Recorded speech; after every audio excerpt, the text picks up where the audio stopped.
directly to the learners themselves. And so you're taking all of this, oh, we have to, empower the learners, but this is what the teacher should do. But what about what the learner should do?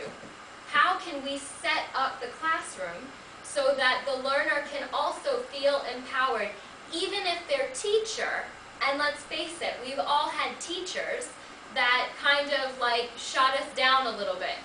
Maybe you could tell that your teacher thought you're not that bright.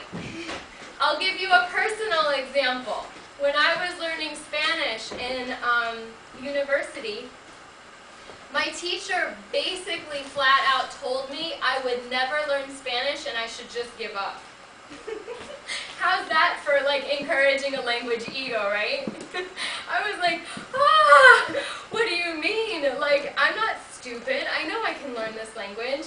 So I went to Mexico and within 2 months got to the same level of Spanish that I was supposed to have gotten to in her classes in 2 months in Mexico. So I took it upon myself. I took personal responsibility for my language learning. But not all of our students are this way. Not all of our students have like mothers who kind of force them to, if it's not working, try something else. For a lot of students, if it's not working, they shut down. They close their, you all know what an effective filter is, right? The effective filter in language, they shut that down. So what I was looking for is, now that we're finding that there's a shift from teacher-centered style of learning to independent or autonomous learning, I wanted to look at how we can also shift the ideas for the language ego and the development of personal security within the language classroom to the students in a way that empowers them as well. So that if they were in a context where they had a teacher that they didn't really have a good relationship with, they could still be successful. And so that's what I have been looking at. Here is another slide that we will go back to in a minute, just this quote. Learners' belief that they are indeed fully capable of accomplishing a task is at least partially a factor in their eventual success in attaining the task. So again, this is talking about independent learning, right? Well, okay, in a very broad way.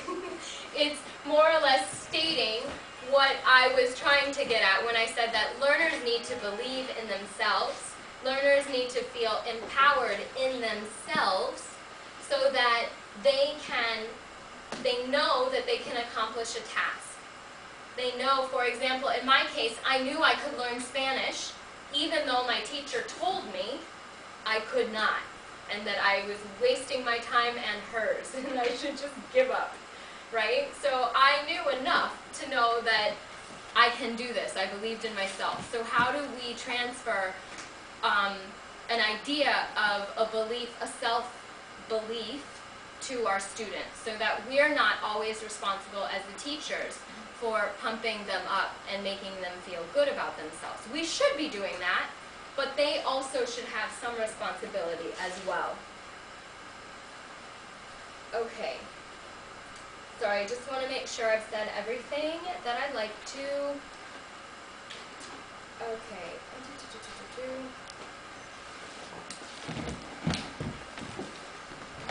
Okay, so the next part is that following what I just talked about in terms of what Brown defines in these two books about what we should be doing as language teachers is the idea of calculated risk-taking. So students that take calculated risks, they tend to do better in the classroom.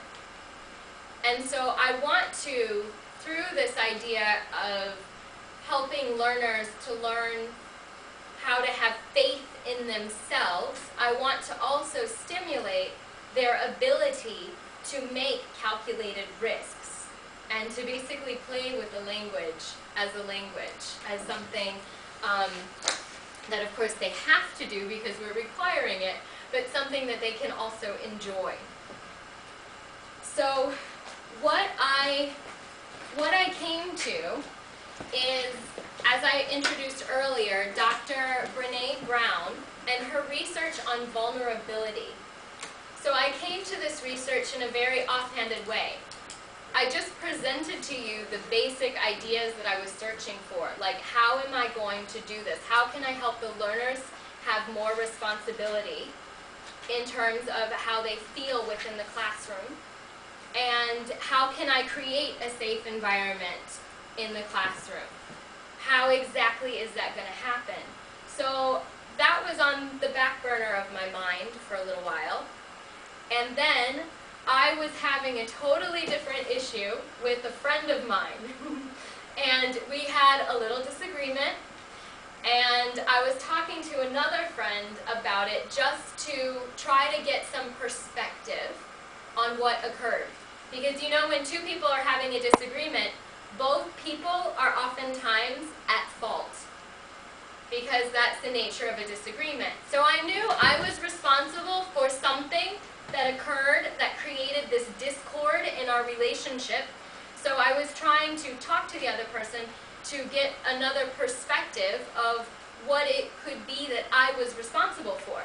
And that person sent me this TED Talk by Brené Brown. And the TED Talk just blew me away because I was like, oh my gosh, that's so true.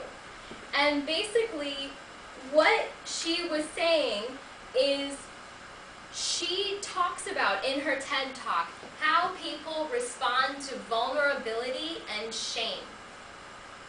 And in general, in our culture, in the culture of the US specifically, how vulnerability and shame are looked at, and most people avoid them. And so she took, and vulnerability and shame sound something like this.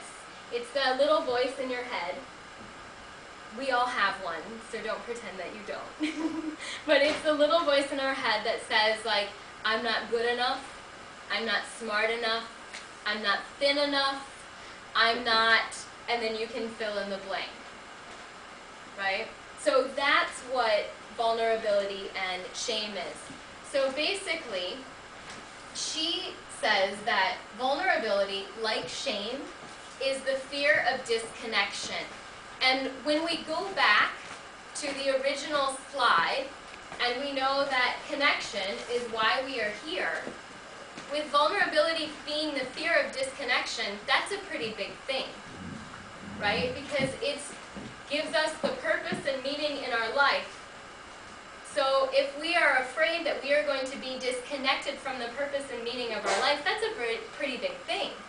And that's why we would fight for or against something that we perceive to take away the purpose and meaning in our life, or to take away the connection, or to create a disconnection. So that's her theory.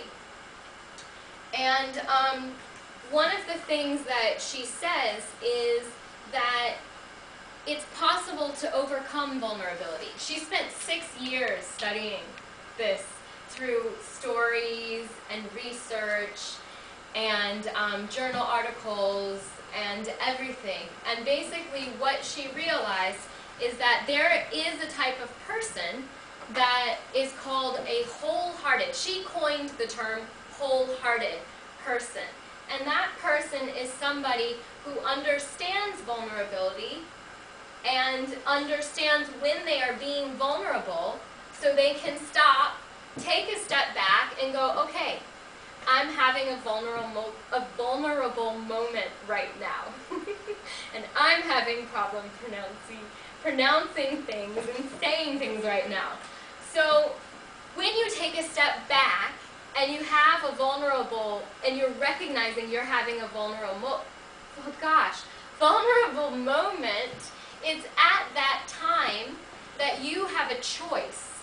You can choose to employ strategies to help you to move through the vulnerable moment so that you can go back to just being as you normally are, or you can choose to ignore it and be vulnerable and have shame, well, or not be vulnerable really, and engage in shaming behavior or shaming actions, and that will basically set you back. So when you engage in shaming behavior and shaming actions, it showcases your insecurity, and that's what I mean by set back. And when somebody is approaching you from an insecure perspective as an outsider, oftentimes we shut them down because it comes out as a personal attack. When people are insecure, when you talk about something that makes them feel more insecure, they oftentimes deal with it through an attack of sorts. Like, what are you talking about? I'm not like that. Or many other ways of dealing with it. So what she says is when you develop a wholehearted approach in general, the process basically takes a lifetime because it's like self-psychology. You're not going to have someone point out, ooh, you're being vulnerable, you're being vulnerable. You have to notice it in yourself, and that takes many years and a lot of practice and maybe a lot of journaling to kind of come up with a recognition of even some of the physical traits you possess when you're being vulnerable. For example, I know when I get angry because maybe somebody said something that touches one of my insecurities, I know that my face gets really hot, and my first instinct is to attack.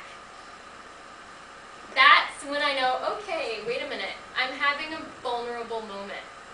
Something is occurring where I feel insecure about whatever just happened, and I'm attacking because of that. So let me stop and recognize what's going on in my mind, and let me think about a different way to handle this. So how this relates to students is like when something occurs in the classroom and it starts to lower their affective filter or bring up their affective filter, whichever way you prefer it, one of the things that, if they are trained in this, one of the things they could actually do is think, like pause and say, okay, when the teacher said that to me, it made me feel upset. And now I feel like I cannot learn anything more in this class. My brain has, in essence, shut off. I'm no longer present in the class. So if they notice that, they can also employ steps to take to turn the brain back on so that they don't lose an entire lesson of class because they're having an upset. Does that make sense? Are you guys following me? Okay, so that is what, for me, being a wholehearted learner is about. Being aware of how you are learning and how your own, I guess you could say, issues impact your learning in the classroom. So how you react when something occurs in the classroom. And then finding ways to deal with that reaction in a positive way so that you're not shutting down, but you're thinking, okay, interesting, something's occurring, I'm having a reaction, let me employ this step, and this step to overcome it. And here, after reading a lot of Dr. Brown, I've sort of made cliff notes for you. Do you know what cliff notes are? It's a very cultural thing. What? Maybe some kind of key points for the story that very good, very good. Necessary to memorize. So cliff notes are actually a book that you used to be able to buy in a drugstore like Watson's. In our Watson's, they're called Walgreens and CVS. You can buy everything. So you used to be able to buy these cliff notes, which are the main ideas of a story. And so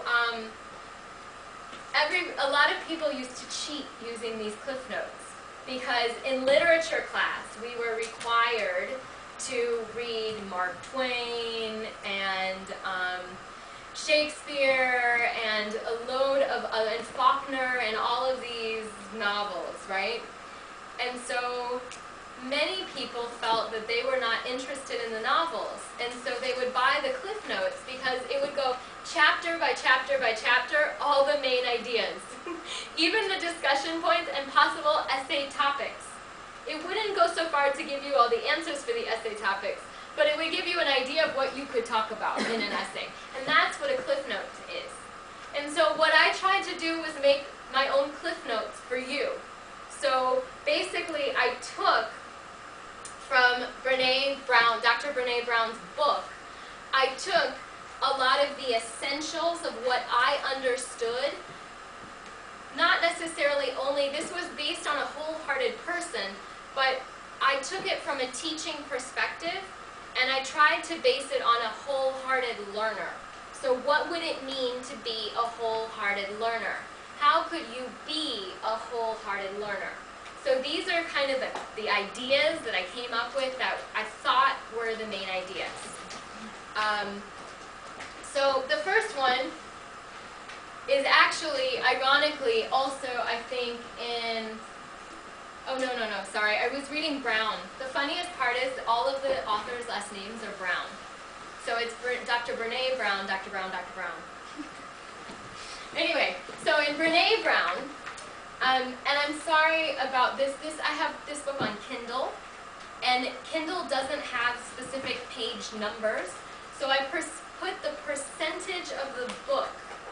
Kindle shows you how much you've read by percentage, and so I put the percentage of the book. So if you have a Kindle, go to about 9%, and you will find this quote. So just wanted to explain that for you. But anyway, she says that play is an essential component of wholehearted living. So we want our students to be wholehearted learners, and we want to reintroduce the idea of playful learning. And what's interesting is when we are actively engaged in play, we take calculated risks. Do you know what I'm talking about? Like, if you can remember when you were a child and you were involved in playing, you took calculated risks. It's as simple as maybe building blocks together. And you knew that it's very possible that that block might collapse the entire thing, but you tried it anyway. And it either collapsed it or it didn't. But it was a form of play, and it was also a form of calculated risk, because then you learned from that experience. It's the same thing with ESL. It's the same thing with language learning. If you look at it from an area of play, you can take these calculated risks in the classroom when you're answering a question from the teacher, and you may or may not be right, but you may be close and you may learn from that experience. A language example that I have is when I was first teaching in China, I was more or less just dropped into the countryside, and I knew no Chinese. So, of course, in order to meet my needs, I learned what I needed to learn to order food, to go to the grocery store, to bargain in the market, and to have friends. And then I got to a level in language learning where, and a lot of that was playful. Like, I remember the first words I learned was go or not go. And it was a friend asking me if I wanted to go to dinner, but I didn't know him yet. And so he went, chew, boo chew, chew, boo chew. And I was, oh, you want me to go to dinner? I understand. Yeah, you know, and so it was like, I learned all of it through play. Another experience I had learning Chinese was we had just finished tennis practice, and we were hungry. We were walking by a store, and I wanted to ask my friend if we should stop for a snack. But I didn't know the word for snack. But the nice thing about Chinese language is that you can just kind of put words together sometimes, and they mean other words, and it just fits. So I was like, okay, so I want, in Chinese, what would this be? Probably it would be like small and food. So let me just try putting the two words together and see what happens. So I asked my friend, do you want small food? And she said, yes, let's go get some. And I was like, yes! that is what snack is. And so I took a calculated risk with what little understanding I had of Chinese, and I was successful, and I continued to learn. But it was done in a playful manner. And so that's what I'm trying to get back to, is that we should also encourage play in the classroom. I'm not saying that we don't do tests anymore, because tests are really important, right? We have to measure for two reasons. One, for us, we have to see if we have taught in a way that is accessible to the students and taught so that they understand. We measure ourselves, but we also measure them. Were they able to get the information they needed to get from this course? So you still have to have measurement. You know, I'm not saying like, let's just all go have fun, because you know, that's not going to work either. But bringing in an element to play in the classroom is really important, because it might move them into a wholehearted learning environment. The next one is they have to have courage to share themselves. And I put here, I'm lost, because that was the example. Students need to feel that they can stop you at any point and say, I'm sorry, I might just be really dense, but I can't follow what you're saying, or I don't understand what's going on. Could you please repeat that in a different way, or something like that? And they need to feel that you're not going to be like, what's wrong with you? How come you can't understand? It's perfectly clear to every other student in the room, right? So that wouldn't be very good. That would not be a good strategy for dealing with that. So they need to develop courage, and part of the way they can develop courage, 2 seconds, right? Part of the way they can develop courage is by you acknowledging them when they take a risk.